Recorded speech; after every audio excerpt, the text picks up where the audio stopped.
Hey, vetters! I gotta admit, I don't really know how to introduce this video. It's crazy. Let's just jump into this. If you're new to the channel and you like content like this, please hit that subscribe button. I put out a new video every day, 12 p.m. Central Standard Time. I do not miss a day. And please hit that like button, vetters. That really helps out the video, so thank y'all so much for the support there. And of course, comment down below what you think about what I'm about to show you. This is probably one of the crazier interviews I've seen in a long time. And if you've seen it, you know what I'm talking about. Let's dive in. All right, so the guy's name is Ammon Hillman. He went on the Danny Jones podcast, and he's an ancient language expert in Greek and Roman language. And he wrote a book called Chemical Muse. And I'm speechless, honestly. There's so much in this interview. It's over 3 hours, which, again, link in the description. Go check out this interview on Danny Jones' channel. Just the topics they discuss are kind of insane, you know? And I've got a clip here as an example we're going to go through. I honestly went through a bunch of different clips to find what to really play here. So I'm just going to play this clip, and we'll talk about it as we go here. Again, link in the description if you want to watch this without my commentary. Okay? Yeah. Okay, so the first depiction of Christ was a man being crucified with a donkey head. Correct. And so who was Jesus Christ? Yeah, Christ is a title. Christ is a title. Yeah. Christ is a title. Yeah, and it's a pharmaceutical term. It's the Christ is a pharmaceutical term. where you put, in Greek. Yeah, yes, and it means I have several examples of it to show you, but it means you can perform an incrustation. They called it, where I give you a drug. Usually what you'll see me do is I'll spit on the ground. Yeah, I'll spit on the ground and I'll use a combination of earth and spittle. My own spittle. Why am I spitting? Did you know Jesus walked up and spit in people's faces? I thought you said Christ was just he was an actual person? In the text. Who is he in the text? Who is he? Yeah. Yeah, that's what's most important. Okay. And that text is going to show us history, right? You can... I like how it's just like, did you know Jesus used to walk up and spit in people's faces? Damn. Oh, my God. Hey, did you know Jesus used to walk up to people in wheelchairs and just throw them out with their wheelchair? Wait, I'm sorry. I realized there weren't wheelchairs back then, but it was just funny he threw that in. That's a great example of how this entire interview is. This guy just says some off-the-wall stuff, and at first you're like, God, this guy's crazy.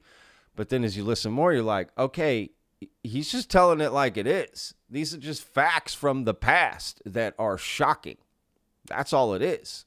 Now, he filters it through his own personality and his humor, and I think that's what makes it work. I expect to see this guy a lot more on a lot more podcasts coming up, in my opinion. So great find, Danny. At least I had never heard of this guy. So anyway, let's get back to him. He's hilarious. Love this guy. He really is funny. Say what you want about the text, as long as we're translating it accurately. So what is the text? Because the text is our evidence. This is science, man. I refuse to give over the discipline of classics to the humanities people. It needs to be taken by the scientists. Linguistics is a science. I'm not a linguist. I'm a classical philologist. What's the difference? Linguists do general stuff, right? Like how language acts under certain circumstances, or, okay, you know, it's the basic mechanics. Allegra was a linguist. Yeah, classicists do just Greek, and then there are some that do Latin. Okay. Yeah. Okay. Yeah. All right, so tell me more about Christ. Yeah, so it's a drug term, and it means to be putting that thing in your eye. Can I show you some? So to Christ. Or to christen means to put drugs in your eyes. Originally, yeah. Originally. Originally. Okay. So how did this get didn't know that. turned into the person everybody knows as Jesus The Christ. fairy tale. Yeah. For example, you can talk about the age of the apostles, right? Mm-hmm. And everybody gets in their mind the images of bearded adult men, right? People don't realize those are teenagers. The apostles. We're talking about the picture of like Jesus with the apostles at the Last Supper. Yeah, notice they're all bearded men. They're all bearded men. Yeah. Yeah. What happened? Because the original description, he's constantly calling them children, and they aren't. Yeah. In the original description, who's constantly calling? Okay, James and John are two of Jesus's boys. Yes. He picked them up one day on a boat. What do you mean, boys? Like they're his homies, or like they're his children? Yeah. What do they do? That's the question. They end up together a lot. Hang on. What do you mean? Like they're his homies? Yeah, Jesus had homies. You know what I mean? Let's just get back to this. I don't want to interrupt this. With boys in tombs.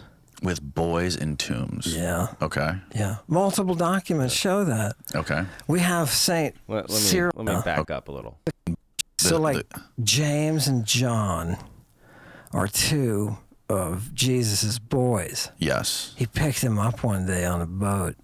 What do you mean, boys? Like they're his homies, or like they're his children? Yeah. What do? That's the question. They end up together a lot. With boys in tombs.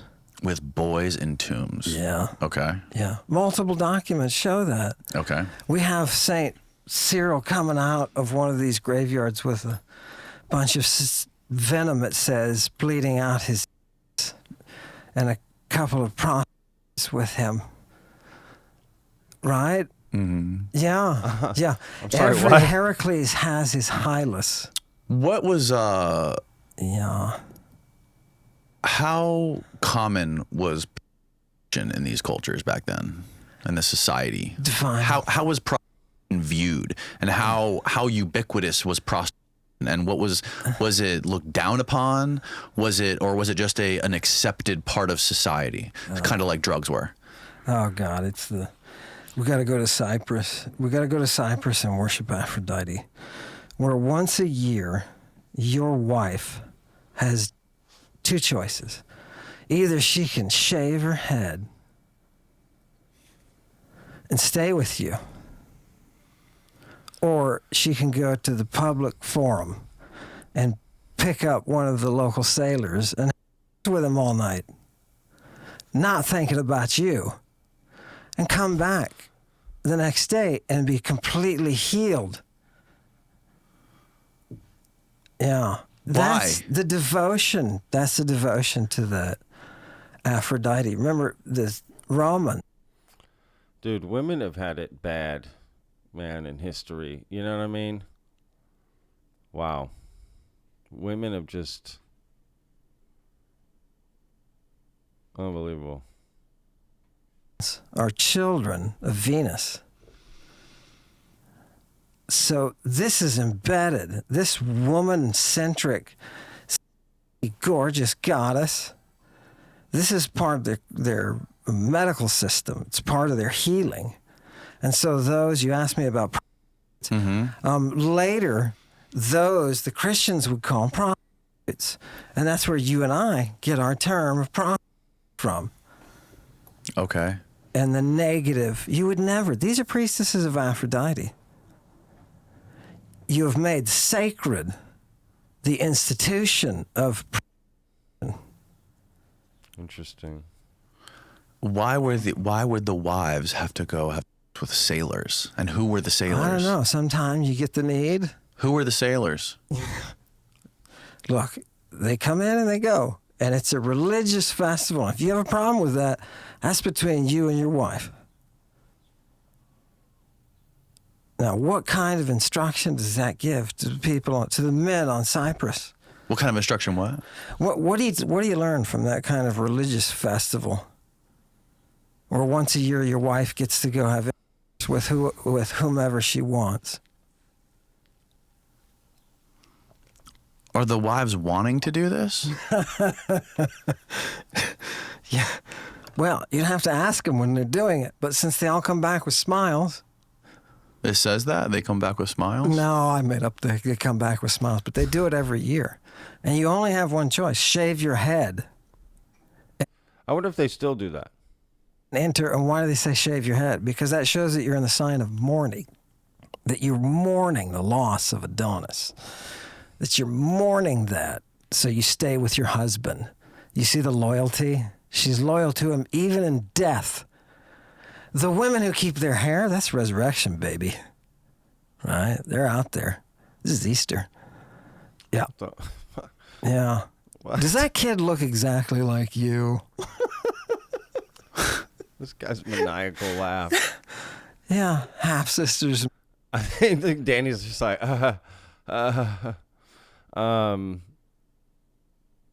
wow. That's what makes this guy interesting. It's that maniacal laugh right there. Brothers. Huh. Yeah. Children of Aphrodite. Right? Sons of God. These are Romans. That's what the Romans called themselves. Right? Offspring of Aphrodite herself. It's gorgeous. Wow. Once you have access to these texts, you'll be surprised. It'll open up a whole new world that is the actual history. History means inquiry. It's not a linear chain of events. It means inquiry. And specifically, historia were the questions that you ask oracles. And who are oracles? It's some 14-year-old girl totally bombed on drugs. Singing. Wow. Singing, yeah, her words, they're divine. If we follow them, we're going to end up at democracy. I think it was in your book, I think it was Plato who you said that he was attempting to, or maybe he wasn't attempting to, but he thought of drugs and delusion and creativity and mania all as the same thing, right? And I think you used an analogy to the human soul being driven by two horses. The human soul was a chariot being pulled by two horses that were fed drugs, basically. What you know whose horses those are? Those are the horses of the gods, baby, right? Yeah. And what are the gods fed? Ambrosia. Ambrosia. You know who has the best ambrosia? Ganymede. You know who Ganymede is? I don't. I'm sorry. If I may, kill this if you have to. Please, Steve. So for people who are listening to this podcast now, if it's on YouTube. So they're basically going to go into censorship and things like that, which I've had to deal with myself recently. Okay. Hey, it's just different platforms, different rules. What a great cliffhanger. Look, link in the description. Go learn about this. He does go in and explain it. It's a great interview. Okay. I recommend it.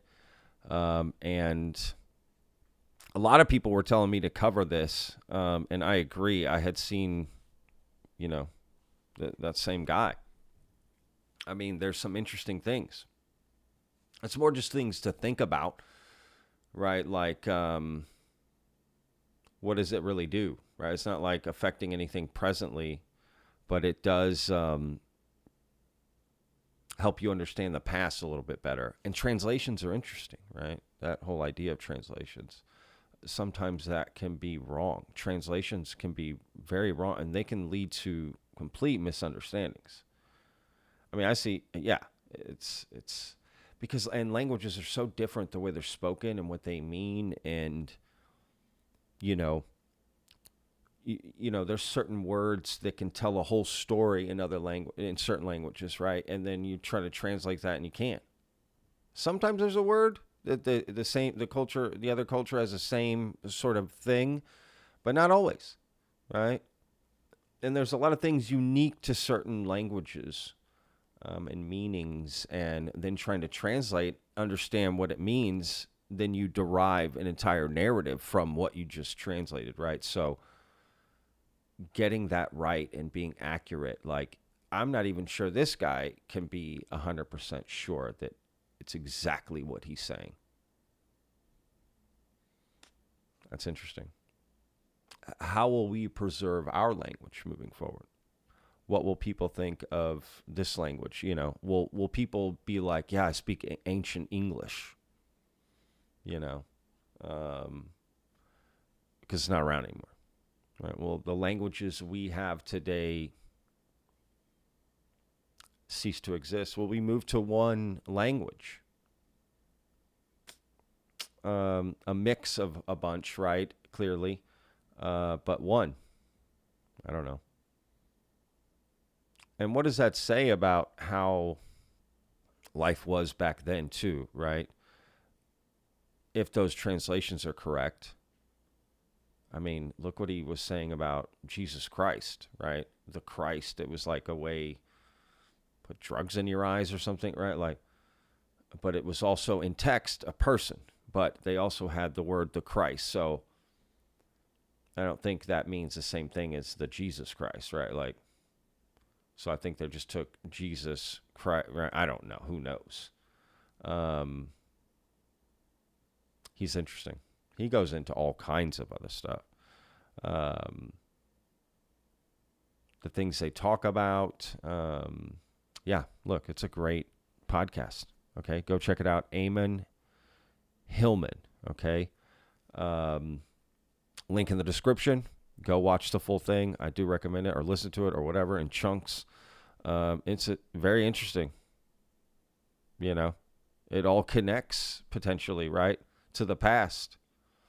Who knows that what they're translating, these gods, right, is that part of the phenomenon, right? We're literally, he's literally translating like ancient, you know, NHI language, maybe. I don't know. I'll leave that thought for you guys there at the end. All right. Remember, we'll see you tomorrow. Every day's a gift. Enjoy your Memorial Day, y'all. Peace.